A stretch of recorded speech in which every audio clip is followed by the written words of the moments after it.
Okay, तो आज का जो कंपैरिजन हम करने वाले हैं ये बहुत ही किलर रहने वाला है, क्योंकि आज इस वीडियो के अंदर हम कंपेयर करने वाले हैं Vivo T4X को Infinix Note 50s के साथ। जी हाँ, under 15,000 Vivo T4X no doubt एक काफी तगड़ा स्मार्टफोन है, लेकिन Infinix ने भी कोई कमी नहीं छोड़ी है इस ब्रांड को टक्कर देने में। 15,000 से नीचे जो हार्डवेयर ये ब्रांड ऑफर कर रहा है ना, आप चाहकर भी इस फोन को इग्नोर नहीं कर सकते। खैर, जो कुछ भी आज की इस वीडियो में सब कुछ आपको बहुत ही डिटेल से बताऊंगा, तो कहीं भी वीडियो पसंद आए तो लाइक, शेयर और सब्सक्राइब करते हुए जाना। सबसे पहले तो दोनों फोन की बॉक्स कंटेंट की बात कर लेते हैं। बॉक्स कंटेंट में दोनों डिवाइस के साथ में सब कुछ मिलेगा, कंटेंट हो गए, लेकिन नोट करने वाली बात यह है कि इन्फिनिक्स ने जो फ्री केस यहाँ पर दिया है उसकी क्वालिटी काफी अच्छी है, कम से कम जल्दी से पीला नहीं पड़ेगा। इन्फिनिक्स नोट 50s का रेगुलर प्राइस है 16,000 रुपए और डिस्काउंट लगाकर आप इसको 15,000 रुपए में खरीद सकते हो। और Vivo T4X का रेगुलर प्राइस 14,000 रुपए और डिस्काउंट लगाकर ये 13,000 रुपए के आसपास मिल जाएगा। लेकिन अगर आप दोनों फोन के अंदर 8GB रैम और 256GB का स्टोरेज लोगे तो लगभग 1,000 रुपए के आसपास आपको प्राइस डिफरेंस देखने को मिलेगा। खैर, दोनों फोन के अंदर ये जो 1,000-2,000 का प्राइस डिफरेंस है उसके अकॉर्डिंग दोनों फोन में फीचर्स वाइज कितना डिफरेंस है। सबसे पहले इनके बिल्ड और डिजाइन से शुरुआत कर लेते हैं। दोनों फोन पॉलीकार्बोनेट प्लास्टिक बिल्ड लेकर आते हैं, लेकिन डिजाइन और फिजिकल अपीयरेंस दोनों का अलग है। Vivo T4X एक फ्लैट बॉक्सी डिजाइन लेकर आता है। डिजाइन काफी सिंपल है, सिंपल सा कैमरा लेआउट है। वहीं Infinix Note 50s में आपको जेम कट कैमरा मॉड्यूल के साथ में डिजाइन थोड़ा सा डिफरेंट मिलेगा और यहाँ पर आपको कर्व एजेस देखने को मिलते हैं। और अगर आपने नोटिस किया हो तो दोनों डिवाइस के कैमरा मॉड्यूल के अंदर आपको एक नोटिफिकेशन लाइट दी है जिसको Vivo डायनेमिक लाइट बोलता है और Infinix एक्टिव हालो लाइट जो कि बेसिकली नोटिफिकेशन का काम करती है। Vivo में इसके कलर्स को आप चेंज कर सकते हो। Infinix में सिंगल कलर दिया है, बट Vivo से ज्यादा विजिबल आपको देखने को मिलता है अगर आउटडोर में इंडोर में आप देखते हो। बाकी डिजाइन वाला पार्ट ना थोड़ा सा सब्जेक्टिव पार्ट है, किसी को Vivo का डिजाइन पसंद आ सकता है और किसी को Infinix का। लेकिन अगर बात आती है फोन के इन एंड एक्सपीरियंस की तो वहां पर डेफिनेटली आपको Infinix ज्यादा बेटर ऑप्शन देखने को मिलेगा, क्योंकि ये डिवाइस 7.6 mm के साथ में काफी पतला और काफी लाइट वेट फील होता है। इवन ये डिवाइस इस प्राइस सेगमेंट में इंडिया का सबसे स्लिमेस्ट 3D कर्व डिस्प्ले वाला फोन है, जबकि इसमें 5,500 mAh की बैटरी देखने को मिलती है। लेकिन वहीं Vivo T4X के अंदर आपको 1000 mAh की बैटरी ज्यादा देखने को मिलेगी, तो इसका वेट और थिकनेस Infinix के कंपेरेटिवली थोड़ा सा ज्यादा देखने को मिलेगा। इसके अलावा दोनों फोन में सेम CIP रेटिंग है और हैप्टिक भी दोनों के सेम से है। अब इसके बाद में जो सेकंड डिफरेंस आपको इन दोनों डिवाइस के अंदर देखने को मिलेगा वो मिलेगा इनके डिस्प्ले के अंदर। Vivo T4X एक फ्लैट डिस्प्ले लेकर आता है और बेसिकली ये एक LCD पैनल है। वहीं Infinix Note 50s में आपको 3D कर्व डिस्प्ले दिया है और ये एक AMOLED डिस्प्ले। तो ऑब्वियसली जो मल्टीमीडिया एक्सपीरियंस है ना वो आपको Infinix के साथ में अच्छा मिलेगा। बेजललेस व्यूइंग एक्सपीरियंस होगा। AMOLED डिस्प्ले है तो कलर्स अच्छे मिलेंगे, डीप ब्लैक्स अच्छे मिलेंगे, साथ ही साथ इसका जो पीक ब्राइटनेस है वो भी ज्यादा है, तो आउटडोर में ये डिस्प्ले आपको ज्यादा ब्राइट फील होगा। वैसे दोनों डिवाइस YouTube पर 4K HDR कंटेंट को सपोर्ट करते हैं। IPS LCD पैनल के अकॉर्डिंग देखें तो Vivo की क्वालिटी भी अच्छी है, बट दोनों के अंदर से अगर एक चूज करने को बोला जाए तो ऑब्वियसली AMOLED डिस्प्ले के साथ में जाना ज्यादा सही होगा। और AMOLED डिस्प्ले के तो भाई अपने ही कुछ फायदे हैं, जैसे सिक्योरिटी के लिए यहाँ पर अंडर डिस्प्ले फिंगरप्रिंट स्कैनर दिया है जो कि Vivo के अंदर आपको साइड माउंटेड मिलेगा। इसके अलावा जो डिस्प्ले प्रोटेक्शन है वो भी आपको Infinix के अंदर अच्छा मिलता है। गोरिल्ला ग्लास 5 का प्रोटेक्शन यहाँ पर दिया है। Vivo के अंदर कंफर्म नहीं है कि कौन सा है, शायद से स्कॉट सेंशन वाला प्रोटेक्शन आपको मिलता है। तो मल्टीमीडिया की तो बात हो गई, अब इनके साउंड क्वालिटी की भी बात कर लेते हैं। दोनों डिवाइस में आपको ड्यूअल स्टीरियो स्पीकर्स देखने को मिलते हैं, बट Infinix में आपको डेडिकेटेड स्पीकर दिया है। ऊपर से ये स्पीकर जो है JBL ट्यून्ड स्पीकर है। Infinix का जो साउंड है ना वो ज्यादा ऑप्टिमाइज फील होता है। इवन यहाँ पर आपको हल्का बेस भी फील होगा जो Vivo के साथ में मिसिंग है। एग्जाम्पल के लिए आप खुद देखो,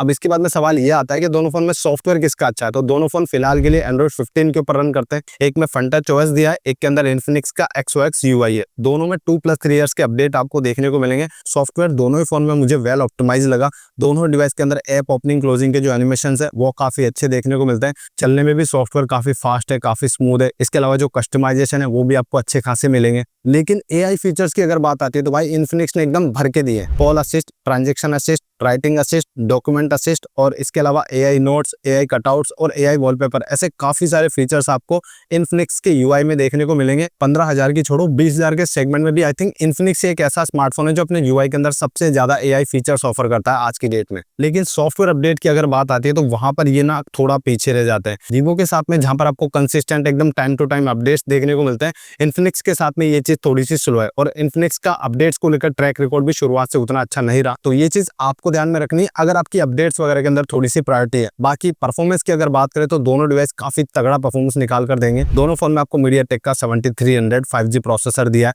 15,000 से कम के प्राइस पर आज की डेट में one of the best processor में से एक है। तो परफॉर्मेंस दोनों डिवाइस के साथ में आपको अच्छी खासी देखने को मिलेगी। AnTuTu स्कोर अगर आप देखोगे तो दोनों के काफी अच्छे निकल कर आते हैं। थोड़ा बहुत डिफरेंस भी है जिसका रीजन इसका रैम और स्टोरेज टाइप। जैसे Vivo के अंदर LPDDR4X रैम है और UFS 3.1 का स्टोरेज दिया है, लेकिन इन्फिनिक्स में आपको LPDDR5X रैम दी है, लेकिन जो स्टोरेज टाइप है वो UFS 2.2 का ही दिया है। और इसी वजह से रीड एंड राइट के जो स्कोर्स हैं वो अगर आप देखोगे तो Vivo के ऑलमोस्ट हाफ है। वैसे दोनों फोन को मैंने साइड बाय साइड कंपेयर करके भी देखा, दोनों फोन में ऐप ओपनिंग काफी अच्छी हो रही है। Vivo का स्टोरेज टाइप अच्छा है तो ये चीज आपको नोटिस भी हो जाएगी कि इसका जो रेस्पॉन्स टाइम है ना वो थोड़ा सा बेटर है अगर हम Infinix Note 50s के मुकाबले देखें। लेकिन अगर बात आती है दोनों फोन के गेमिंग एक्सपीरियंस की तो दोनों डिवाइस फिलहाल के लिए BGMI में 60 FPS की गेमिंग को सपोर्ट करते हैं। दोनों फोन काफी अच्छे से ऑप्टिमाइज है, गेमिंग परफॉर्मेंस दोनों के साथ में अच्छी है, स्टेबल गेमिंग हो रही है, कोई दिक्कत नहीं है। 50 से 60 FPS के बीच कांस्टेंट FPS आपको देखने को मिल रहे हैं। गेमिंग पर्सपेक्टिव से एक चीज आपको थोड़ी ध्यान में रखनी है कि Infinix के साथ में जो 90 FPS का सपोर्ट है वो आपको फ्यूचर में फॉर श्योर देखने को मिलेगा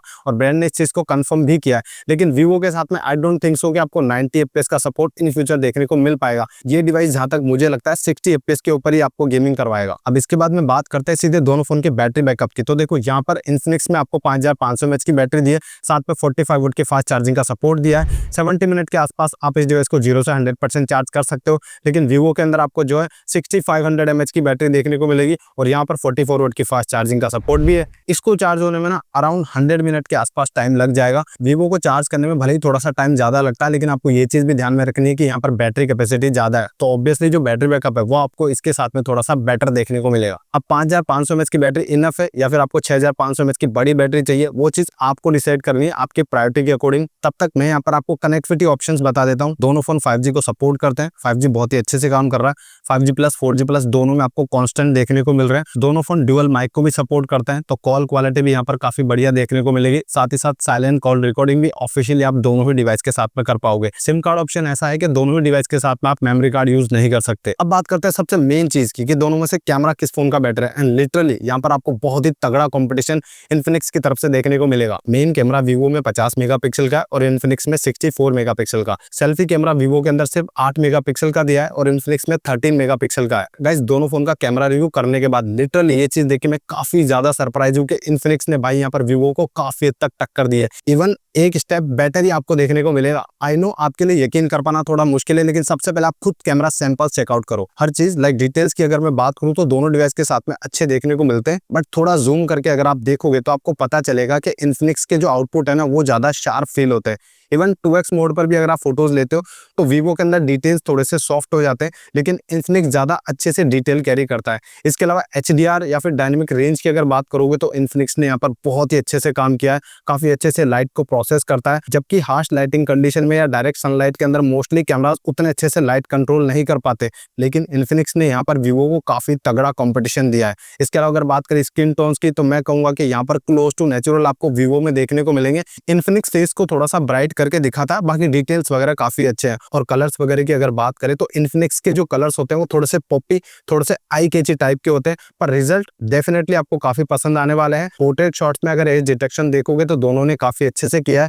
Infinix के अंदर 1x के साथ साथ आप 2x के ऊपर भी पोर्ट्रेट शॉट्स निकाल सकते हो, लेकिन Vivo में आपको सिर्फ 1x का ही ऑप्शन दिया है। बाकी डे टाइम के अलावा अगर आप नाइट में फोटोज लेते हो तो सरप्राइजिंगली Infinix के फोटोज आपको ज्यादा ब्राइट फील होंगे, इवन ज्यादा डिटेल्स कैरी करते हैं।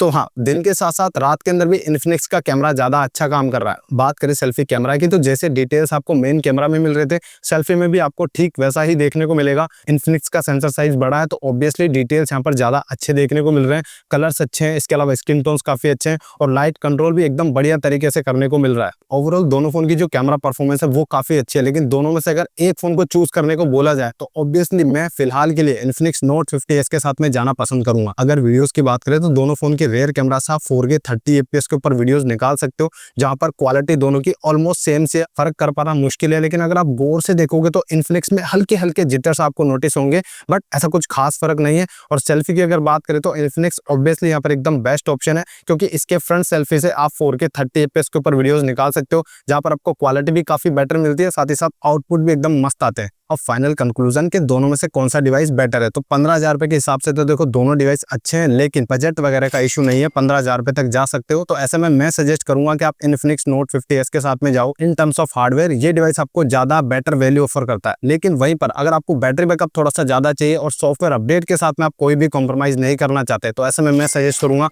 13,000 के हिसाब से Vivo T4X ज्यादा बेटर ऑप्शन रहेगा। तो बहुत ही शॉर्ट और बहुत ही सिंपल तरीके से मैंने आपको बता दिया कि दोनों में से कौन सा डिवाइस आपको लेना चाहिए। आई होप आपको वीडियो पसंद आए तो लाइक शेयर और सब्सक्राइब कर देना, और कमेंट्स में जरूर से बताना कि नेक्स्ट कंपैरिजन आप कौन से फोन्स के बीच में देखना चाहते हो। मैं मिलता हूं किसी और वीडियो में किसी नए टॉपिक के साथ, तब तक के लिए जय हिंद जय भारत।